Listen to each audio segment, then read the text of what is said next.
Let's have an honest conversation about the WBO junior middleweight champion, Jaime Munguia.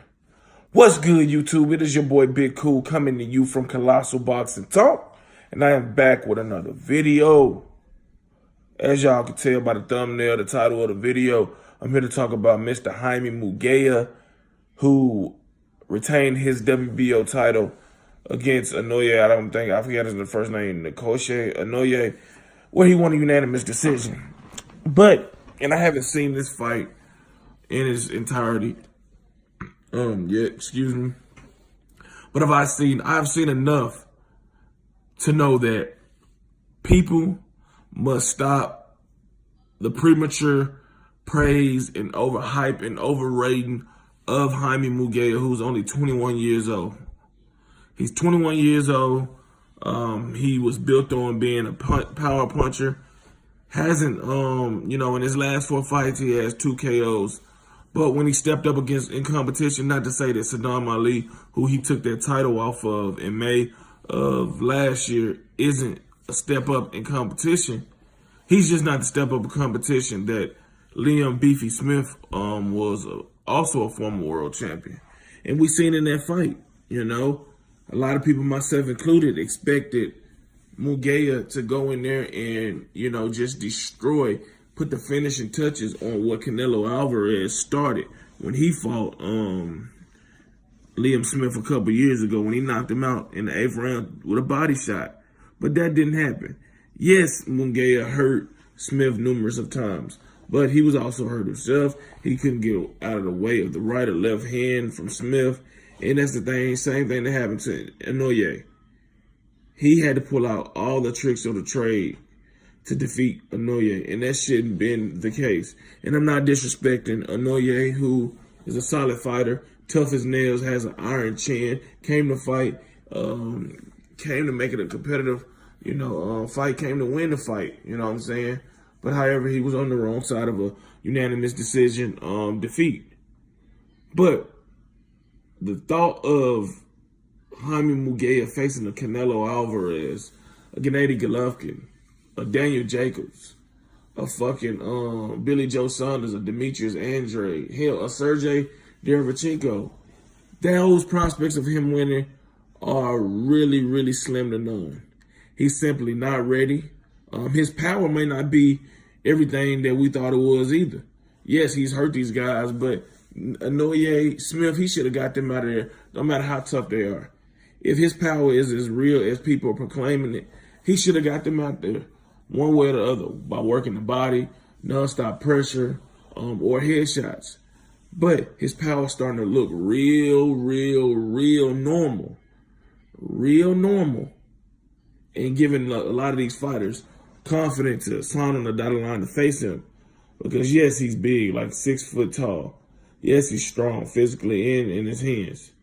Yes, he has a good chin. He's very durable up to this point in his career, although he hasn't really fought in any thunderous and monstrous punches as of yet. But off of what we got, his chin seems to be very durable, very reliable. So this might be something he don't have to worry about moving forward once he steps it up in competition. But the fundamentals aren't there. He's a walking heavy bag. And it doesn't bode well for him. At 22 years of age, getting hit in the head that many times is liable to screw his brain up, scramble his brain. He could have CTE or any other mental health issues that develop due to concussive blows and repeated hits to the head. So that's why, he needs to really get that shit in check. He needs a new trainer. He needs a whole new direction. He needs more discipline. I mean, his father has done a good job, but he's not getting the job done, man. And I think that the sooner they realize that, the better Jaime Munguia will be for outside of the ring, as for inside of the ring moving forward. Renocio, I get to think the trainer of Canelo Alvarez will be good for him. Robert Garcia, the trainer, his brother Mike Garcia, Marcos Maidana when he was fighting. Josecito Lopez, who just fought and gave Keith Thurman hell. Robert Garcia is a great trainer. He can get Munguia smoothed out, and I honestly think that may be the route that Team Munguia decides to go. This is nothing I'm hearing. This is just all me, making an educated guess, speculating, assuming, if you want to call it that. But I mean, I think people got to pump the brakes on Mr. Jaime Munguia, man. That size is starting not to be a factor.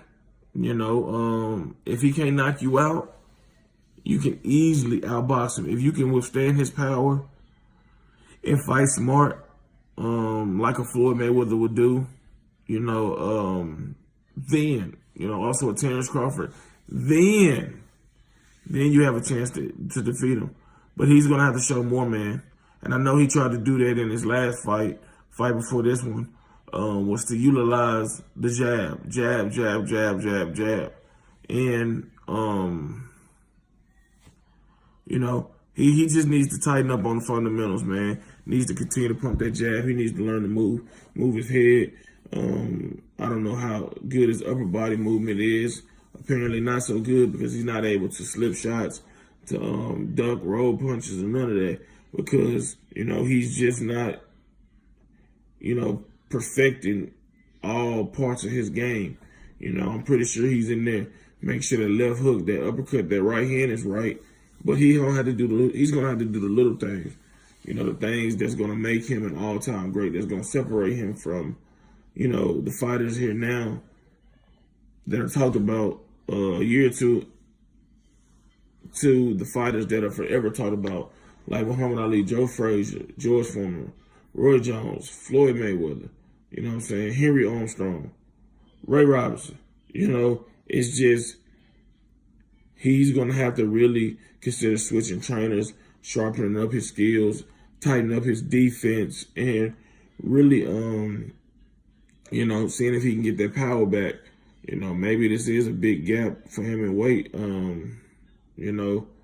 or whatever it may be. Not weight, excuse me, but it's just that what they say, once you step your competition up, the knockouts come far and few between, because you got guys that have been in with bigger punches, that have seen all kind of different styles, faced all kinds of different adversity in their square circle. So nothing you do to them, whether it's verbal, trying to get into their head mentally, or landing some, big shots physically, is going to easily deter these guys. These guys that he's going to be fighting, whether it's a J-Rock, or Jared Hurd, or Tony Harrison, or Jamel Charlo, these guys are talented, are confident, are experienced, and pose him all kinds of threats. So if he's going to ever get ready for Canelo Alvarez and Gennady Golovkin, he's going to need to sharpen up on his head movement, upper body movement in general, use that jab more, be more defensively responsible and sound. Ignore the haters, man. Ignore the naysayers. Ignore the people that don't think you all that, myself included. I like you, but I need to see more. And you just kind of starting to regress a little bit since winning that title and making your first title defense last year. So we'll have to see, man. I think he's overrated and overhyped right now, but I still think he has room to grow as a young fighter and to become, a real deal problem for mugs in the rap game. So if you like this video, hit that like button. Don't forget to hit that notification bell button so you be notified every time I upload content and won't miss a thing. Be sure to subscribe to Colossal Boxing Talk. Go like the Colossal Boxing Talk Facebook page on Facebook. Make sure you drop your comments in the comment section down below, giving me your thoughts on this. Do you agree, disagree, or kind of in the middle on Jaime Munguia? Is he overrated or overhyped, or is he both? Shout out to the movement and everybody that is moving with us. Be sure to check out 3kingsboxing.com for your latest and greatest updated, unfiltered, and unbiased boxing news and information reported the way it should be. Until next time, I am out. Peace.